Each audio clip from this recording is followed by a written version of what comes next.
வணக்கம். வாத்தியார் எம்ஜிஆர் என்ற நமது யூடியூப் சேனல் மூலமாக நான் உங்கள் வேல்முருகன். 2025 ஜனவரி 1ஆம் தேதியிலிருந்து பிப்ரவரி 28ஆம் தேதி வரை 59 நாட்களில் 274 பாலியல் வழக்குகள் தமிழ்நாட்டில் பதிவாகி இருக்கிறது. அதில் 196 பாலியல் வழக்குகள் போக்சோ வழக்குகள். அப்படி என்று சொன்னால் 17 வயதுக்குட்பட்ட சிறுமிகள் இந்த பாலியல் வன்கொடுமைக்கு ஆளாகி இருக்கிறார்கள் என்று சொன்னால் இது நாடா? இது குறித்தெல்லாம் பேச வேண்டியவர்கள் இதை குறித்து எல்லாம் பேசுவதில்லை. ஊடகங்களும் பேச மறுக்கின்றன. ஆளும் கட்சியும் அதை தவிர்க்கிறார்கள் என்று சொன்னால் ஆளும் கட்சியிலே கூட்டணியில் இருக்கின்றவர்களும் கூட்டணி கும்மாங்குத்து பாடல்களை தான் பாடிக்கொண்டிருக்கிறார்களே தவிர நாட்டு மக்களின் வாட்டம் போக்குகின்ற, நாட்டு மக்களின் அந்த அச்சத்தை போக்குகின்ற செயல்களிலே ஈடுபடுகிறார்களா என்று சொன்னால் இல்லை, மௌனம் காக்கிறார்கள். என்ன காரணம்? 25 சீட்டு வேணும். அதாவது ஒரு படத்தில் வடிவேல் காமெடி பார்த்துருப்பீங்க.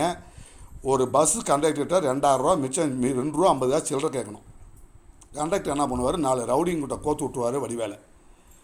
மாப்பிள்ளை நீ கேளு, எவ்வளோ தரணும்? 250 ஆக மொத்தம் 10. சியர்ஸ் என்பது போல திமுக கூட்டணியில் இருக்கின்ற கட்சிகள் 25 சீட்டு 50 சீட்டு என்று கேட்கிறார்கள் என்று சொன்னால் அவர்கள் எண்ணங்கள் எல்லாம் சீட்டுகளை நோக்கி தான் இருக்கிறதே தவிர மக்களின் அச்சத்தை போக்குகின்ற செயல்களிலே இல்லை. அது மட்டும் இல்லைங்க, தமிழ்நாட்டில் இந்த 58 நாளில் 186 படுகொலைகள் நிகழ்ந்திருக்கிறதுங்கிற ஒரு அதிர்ச்சி தகவல். இந்த 186 படுகொலைகளில் சென்னையில் 20, சேலத்தில் 13 என்று பட்டியலிடப்பட்டிருக்கிறது என்று சொன்னால் இந்த பாலியல் வன்கொடுமைகளுக்கும் படுகொலைகளுக்கும் பின்னால் என்ன இருக்குது என்று சொன்னால் கட்டுக்கடங்காத, கட்டுப்படுத்த முடியாத அளவிற்கு போதைப்பொருள் புழக்கம், போதைப்பொருள் பழக்கம்.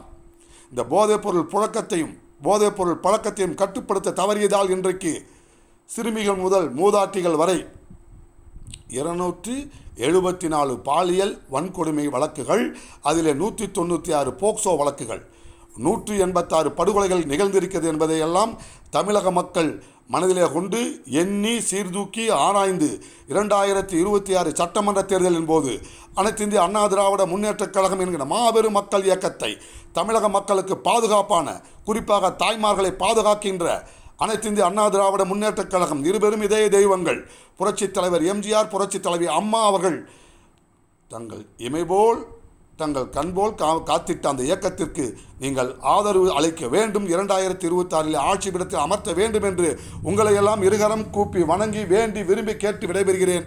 நன்றி, வணக்கம். வாழ்க தமிழ், வெல்லட்டும் தமிழ், வெல்லட்டும் அனைத்து இந்திய அண்ணா திராவிட முன்னேற்றக் கழகம்.